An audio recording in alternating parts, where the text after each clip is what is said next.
in the media, etc. So therefore, some interesting times ahead, I guess. Right. Sohail, maybe the next question from you, from a legal perspective, how do you see these changes in the M&A theme that they have brought about? What do you think, how will it play out overall? I mean, apart from what you mentioned on the NCLT and that, but, generally, how do you think, those M&A provisions will play out? Before I go to the M&A provisions, may I just spend a moment on this CSR situation, because it's perhaps the single most important piece of reform, if you will, under the Companies Act. And let's for a moment take out exceptional groups like the Tatas or some of the other groups who have charity at the core of several things that they do. But I sit on two independent NGOs, and again, leaving aside NGOs which are not doing good work and are just fronts, but just talk about governance in NGOs. And we are recipients of international funds from the Gates Foundation, from the Bloomberg Foundation. There is a whole paradigm change that is happening on independent NGOs in the country. We have been, of course, subject to audit by auditors who are global standards. Plus, there is an NGO that goes out rating NGOs as well. So eventually this change that is happening in the country will come through. Now, we've heard several panelists say that this is a tax. Let's not get into the fact that we don't need an additional tax from the government of India.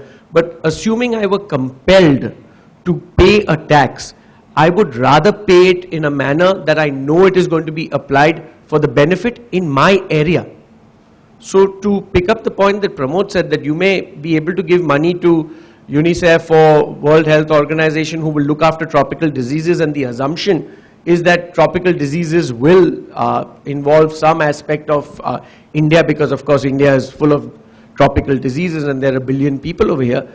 But the fact of the matter is that under the new act, perhaps World Health Organization or UNICEF will have to now receive the money in India, rather than say that, okay, you give it to us internationally and we will then apply it in some manner which may be very good, but eventually opaque, that will come down to India eventually. So to that extent, I believe it is very good, and my personal view is that I'd much rather see where the money is being applied rather than give it to the government to apply it in a Narega or food security bill. As laudable as those causes may be, we know that there are several leakages over there.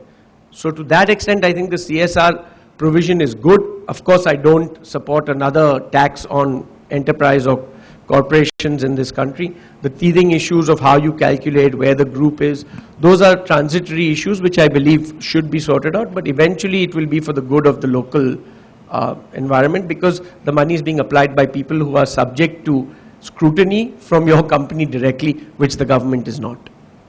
Now on this whole issue of M&A and this again being provisions without several notifications, we don't have much guidance over here, but the consensus view within our firm after studying the provisions is that this is several aspects that are far more efficient and take out the intervention of the high courts, take out the intervention of the registrar, several provisions which are just informing rather than, of course there are two that you need to go to them specifically, but it's a downside better than what existed. That it will continue to be problematic, we have no doubt, because unfortunately the gap between intention and implementation in our country is just an issue of bad governance. Today I was reading, and I'm digressing a little, but just to show you how bad this situation is, there was an advertisement by the university's grant commission in one of the newspapers today saying that scholarships for the year 2006 and 2007 have now been approved. You can now apply retrospectively to get those scholarships. I mean, that is absurd. You know, the guy who even released the ad should have said, what is the point of now issuing these ads? But somebody must have spent, and now they finally approved it so you can apply for reimbursement. That will unfortunately continue until there is this big sweeping change that is slowly happening in our country. But from the perspective of M&A, without getting into the details, we believe a lot of good stuff over here which will only help companies proceed. So this whole issue of private companies and wholly owned subsidiaries and all is very, very good. Yeah. Thank you, Sohail. Bharat, you mentioned that, obviously the ministry is looking forward to go to, the finance minister to bring the tax changes. Now, as we at least have, looked at the law, it's not only the tax law that needs to be changed, but, several other laws. Do you think they have the same mindset when it comes to, let's say, FEMA, when it comes to SEBI, and, how do you think they will deal with those? Yeah, I'm told that they are in discussions with the regulators. They have had one round of meeting with RBI. They have had several rounds of meetings with SEBI, and they will eventually bring about the sync. While my friend Suhail knows not dealt with specifics of the M&A provisions, I just want to touch base on one issue which is unclear to me. Now, they have kept a threshold of who can object a merger, which is 10% shareholders. But there is also another clause which says those shareholders who don't consent, dissenting shareholders can seek an exit, and there is an exit valuation which will be done by a registered valuer.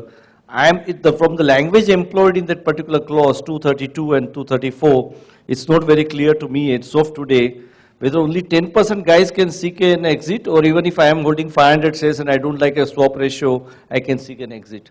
I don't know if there's a clarity in this audience. I tried to read it again and again, but the language it stands today, there's no great degree of clarity on this aspect. Yeah, I think from a spirit's perspective, they will want to look at every shareholder who wants to dissent. That's how they would want to look at it, because if you look at the general theme, it's more, shareholder driven as an overall theme of the company's bill. So probably if we take that forward, I think that could be one way of looking at it. I sincerely hope, and I hope the quality of deliberations at the shareholders meeting also improve. What we are currently seeing and what it should be logically. So their desire is to improve the quality of deliberations both at the board and shareholders level, and the attempt is made in that direction. But we need to, and Suhail, while I may say that you may on the face of it find the holding subsidiary merger much easier, but it requires central government confirmation. I would rather have it done through NCLT with 75% approval than go to 90%, and several other things which are there in the government approval, including the reports from various people. I don't think it is as simple as it appears. If I was a lawyer and if I had to advise the client, I would still tell them go to NCLT rather than seek an exemption under that specific provision which is now carved out for wholly owned subsidiaries. Right. Thank you, Bharat. Mr. Makhija, just as we are coming to the end of this, do you think that if there is possibility to change something in the company's bill, what is it that you would want to go for in terms of any change that in particular that you would like to see? As I said, when the rules are being framed, one, I agree that it cannot be just one day you implement. They have to provide us enough number of years, at least couple of years before they have, or maybe some sections to be implemented in X time, other can wait, somebody has to give a thought. Then other texts, other laws, which are SEBI, RBI, income tax, they all need to be in sync. Today also SEBI is still insisting that 50% should be independent directors, whereas the company bill says 1/3. So which company should have 50%, which company is 1/3, or every company 1/3? So there are a number of anomalies like that which we need to see resolved. So I think the rules, the anomalies, and all these things which are being talked, everybody knows, they want to rush it because they want to call it that we have another reformist bill being approved, and so Sachin is happy, everybody is happy. But I think even if they want to do that, the implementation, one has to be careful, and time has to be given, solving the problems which are being raised in terms of trying to work it around. That all should happen. On the whole, I agree that we couldn't have lived with the 1956 Act for a long time. We needed one, so it is there. Hopefully, it will become workable. Thank you. Pramod.